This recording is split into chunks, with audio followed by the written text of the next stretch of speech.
Once again welcome back to pharma concept. देखिए आज की क्लास में हम लेकर आए हैं आपके लिए नेशनल हेल्थ प्रोग्राम से रिलेटेड कुछ इंपॉर्टेंट एमसीक्यूज जो आने वाली वैकेंसीज है अलग अलग तरीके की, जिसके अंदर एनएचएम की काफी वैकेंसीज आई हुई है। अभी अगर हम राजस्थान की बात करें तो राजस्थान में भी काफी वैकेंसीज आई हुई है। तो राजस्थान के अंदर जो पर्टिकुलर फार्मा असिस्टेंट की वैकेंसी है उसके लिए भी ये क्वेश्चंस काफी इंपॉर्टेंट है, या फिर अदर कोई भी वैकेंसीज है एनएचएम से रिलेटेड जो कॉन्टेक्चुअल बेसिस पर आई हुई है, उन सभी में ये क्वेश्चंस काफी इंपॉर्टेंट है। तो इनको पूरा अच्छे से देखिएगा जिससे आपके सारे कंसेप्ट क्लियर हो सके। साथ ही राजस्थान फार्मा असिस्टेंट की अगर आप तैयारी कर रहे हैं तो हमारा एक फार्मा कंसेप्ट आप वहां से डाउनलोड कर सकते हैं गूगल प्ले स्टोर से, और वहां पे हमारा जो भी बैच है उसको आप ज्वाइन करके अपनी तैयारी और भी अच्छे से कर सकते हैं। तो चलिए शुरू करते हैं आज का वीडियो। आज का पहला क्वेश्चन है, question number 1, national rural health mission was launched in. National rural health mission यानी कि एनआरएचएम कब लॉन्च हुआ ये आपको बताना है। चार ऑप्शन है आपके सामने। ऑप्शन है 11 अप्रैल 2005, ऑप्शन बी है 12 अप्रैल 2005, ऑप्शन सी है 11 अप्रैल 2004 एंड ऑप्शन डी है 12 अप्रैल 2004। आपको बताना है कि NRHM national rural health mission कब लॉन्च हुआ। तो इसका जो राइट आंसर रहेगा वो रहेगा ऑप्शन बी, यानी कि 12 अप्रैल 2005। देखिए नेशनल रूरल हेल्थ मिशन की बात करें तो ये अप्रैल 12 2005 को लॉन्च हुआ था to address the health needs of the under served rural population, specially women, children and vulnerable section of the society, and to provide affordable, accessible and quality health care. जो भी आपकी गांव के अंदर जो महिलाएं हैं और बच्चे हैं या फिर कुछ ऐसे पर्सन है जो बहुत ही गरीब तबके के हैं, तो उनको हेल्थ जो भी हेल्थ फैसिलिटी है उनको प्रोवाइड करना, उसके लिए एनआरएचएम की व्यवस्था लॉन्च हुई थी 12 अप्रैल 2005 को। ऐसे ही देखिए NUHM national urban health mission, जो शहरी यानी सिटीज के अंदर हेल्थ मिशन एनयूएचएम है, उसका लॉन्च हुआ था उसको मई 2013 के अंदर। तो ये क्वेश्चन भी पूछा जा सकता है, इसको भी आप अच्छे से लर्न कर लीजिएगा। अगला क्वेश्चन है question number 2, providing screening for detection and management of diabetic retinopathy, refractory defect and glaucoma comes under which programme of NHM. आपको बताना है कि यानी पर्सन्स के अंदर कोई भी पर्सन है उनमें डायबिटिक रेटिनोपैथी का पता करना, स्क्रीनिंग करना, डिटेक्ट करना, या फिर रिफ्रैक्टरी डिफेक्ट है उसको पता करना, या ग्लूकोमा के बारे में पता करना, इनमें से एनएचएम के कौन से प्रोग्राम के अंदर आता है। इस तरीके से क्वेश्चन भी आएगा।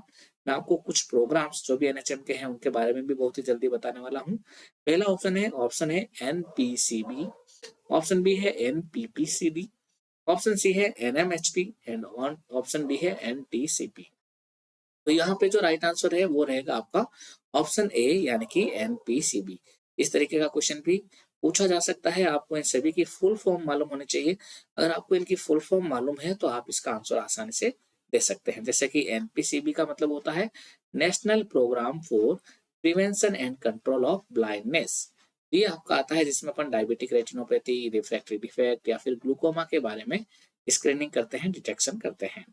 ऐसे ही एनपीपीसीडी का मतलब होता है national programme for prevention and control of deafness, यानी जो गूंगापन बहरापन होता है उसको, डीफनेस बहरापन होता है उसका पता करना। ठीक है ना।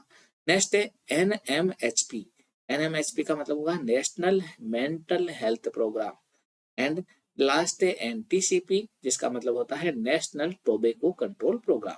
तो ये अलग अलग प्रोग्राम है और अलग अलग इनका सभी का मकसद है। मैं इन सभी प्रोग्राम्स के बारे में एक अलग वीडियो से आपको बताऊंगा, उसको भी आप जरूर देखिएगा। साथ ही साथ हमारा एक फार्मा कंसेप्ट ज्वाइन जरूर कीजिएगा, जिससे कि आपको सारे सब्जेक्ट वहाँ पे अच्छे से तैयारी करने मिल जाए। चाहे वो आप रीजनिंग कर सकते हो वहाँ पे, ये एनएचएम की भी तैयारी अच्छे से कर सकते हो। साथ ही साथ जो दूसरे सब्जेक्ट है जैसे कि जनरल अवेयरनेस, जनरल साइंस वगैरह, ये सारी चीजें हैं। इसके अलावा जो प्रोफेशनल में आप फार्मा वाला जो सब्जेक्ट है वो पोर्शन है उसकी भी तैयारी अच्छे से कर सकते हो हमारे बैच के अंदर आके। तो चलिए शुरू करते हैं अगला क्वेश्चन। क्वेश्चन नंबर 3 है फुल फॉर्म ऑफ आसाइज। आपको बताना है कि आशा का पूरा नाम क्या है। और चार ऑप्शन आपके सामने। ऑप्शन ए है accommodate social health activist, option B है Anganwadi social health activist, option C है accredited social health activist and option D है एक्वायर्ड सोशल हेल्थ एक्टिविस्ट। तो यहाँ पे जो राइट आंसर रहेगा वो रहेगा ऑप्शन सी, यानी कि एक्रेडिटेड सोशल हेल्थ एक्टिविस्ट है ना, ये आशा का फुल फॉर्म है। और अगर हम रूरल एरिया की बात करें तो 1 आशा वर्कर पर विलेज रहती है, यानी एक विलेज के अंदर एक आशा वर्कर रहती है। और अगर हम अर्बन एरिया की बात करें तो लगभग 1000 से लेकर 2500 की पॉपुलेशन पर एक आशा वर्कर रहती है। तो आशा वर्कर कौन सी यानी आशा वर्कर की संख्या कितनी होती है वो भी एग्जाम में पूछा जा सकता है, तो ये भी मालूम होना चाहिए। 1000 से 2500 पॉपुलेशन अर्बन एरिया में एक आशा वर्कर रहती है और पर विलेज एक आशा वर्कर रहती है रूरल एरिया में। तो चलिए अगला क्वेश्चन देखते हैं, question number 4। Which of the following disease not comes under national vector borne disease programme? इनमें से कौन सी एक डिजीज है जो कि national vector borne disease programme के अंदर नहीं आती है? चार ऑप्शन है आपके सामने। ऑप्शन है मलेरिया, ऑप्शन बी है काला आजार, ऑप्शन सी है लेप्रोसी एंड ऑप्शन डी है जापानीज एनसीफेलाइटिस। आपको बताना कि इनमें से कौन सी एक डिजीज है जो कि national vector borne disease programme यानी NVBDP में नहीं आती है। तो यहाँ पे आपका आंसर रहेगा ऑप्शन सी, यानी कि लेप्रोसी। देखिए वेक्टर बोर्न डिजीज जितनी कितनी भी होती है ना, यहाँ पे आपका आंसर ऑप्शन सी रहेगा, leprosy. Vector borne disease comes under national vector borne disease control programme यानी NVBDCP इसके अंदर आती है। अब इसमें से कौन कौन सी डिजीज आएगी? एक तो मलेरिया जो अपने NHM के अंदर इंक्लूड है, दूसरा है जापानीज एनसीफेलाइटिस, थर्ड है डेंगू, नेक्स्ट है चिकनगुनिया, नेक्स्ट काला आजार एंड लास्ट लिम्फेटिक फिलेरियोसिस। ये 6 डिजीज है जो आपकी नेशनल वेक्टर बोर्न डिजीज के अंदर आती है इस पर NHM, ठीक है ना। इसके अलावा और भी कुछ अलग प्रोग्राम है, जैसे कि RNTCP प्रोग्राम हो गया, revise national tuberculosis control programme. NELEP हो गया आपका national leprosy eradication programme. And IDSP की फुल फॉर्म पूछी जा सकती है। IDSP का मतलब हो गया इंटीग्रेटेड डिजीज सर्विलेंस प्रोग्राम। तो इस तरीके से यहाँ पर आपका आंसर ऑप्शन सी रहेगा। चलिए अगला क्वेश्चन देखते हैं, question number 5। A community group of 5 to 20 women from a slum area covering 50 to 100 household, that is 250 to 500 population is called। इस तरीके के कम्युनिटी ग्रुप को क्या कहा जाता है? पहला ऑप्शन है महिला आरोग्य समिति, ऑप्शन बी है आशा, ऑप्शन सी है ANM एंड ऑप्शन डी है GNM। तो यहाँ पे क्या आंसर होने वाला है?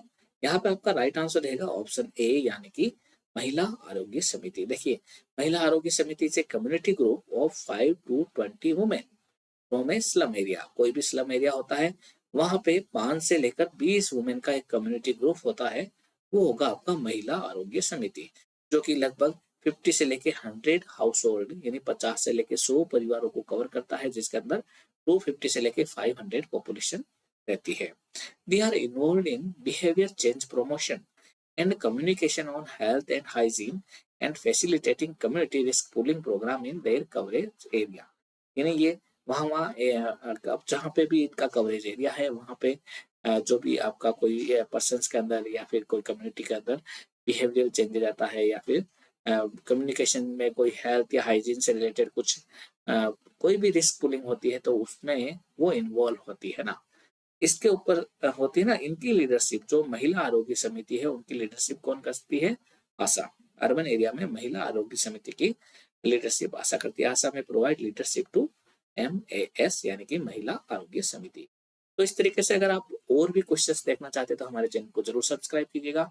साथ ही साथ अगर आप फार्मा असिस्टेंट एग्जाम की तैयारी करना चाहते हैं तो फार्मा कंसेप्ट ऐप को डाउनलोड कीजिएगा और वहां पे जाके जो भी हमारे बैचेज है उसको ज्वाइन करके आप भी इस तरीके से अपनी अच्छी सी रैंक लेके आ सकते हैं और अपनी अच्छी जगह पे आप सिलेक्ट हो सकते हैं। उसमें आपको test series, pharmacist exam preparation, AIIMS pharmacist exam preparation, सभी तरीके की फार्मासिस्ट एग्जाम प्रिपरेशन पे अलग अलग बैचेज मिल जाएंगे। ये देखिए हमारा 2023 फार्मासिस्ट एग्जाम प्रिपरेशन का आपके सामने रिजल्ट है ही, all India rank 1, AIIMS Patna से 3, 8, 10, 14, 16, ये सब के सब फार्मा कंसेप्टियन हैं जिन्होंने काफी अच्छी रैंक हासिल की है फार्मा कंसेप्ट के साथ में जुड़ के। अगर आप GPET एग्जाम की तैयारी कर रहे हैं या फार्मा एग्जिट एग्जाम की तैयारी कर रहे हैं तो भी हमारे यहाँ से जुड़ के आप अच्छे से तैयारी कर सकते हैं। तो चलिए आज की जो वीडियो है उसमें इतना ही, मिलते हैं नेक्स्ट वीडियो में, तब तक के लिए best of luck for exam and thanks.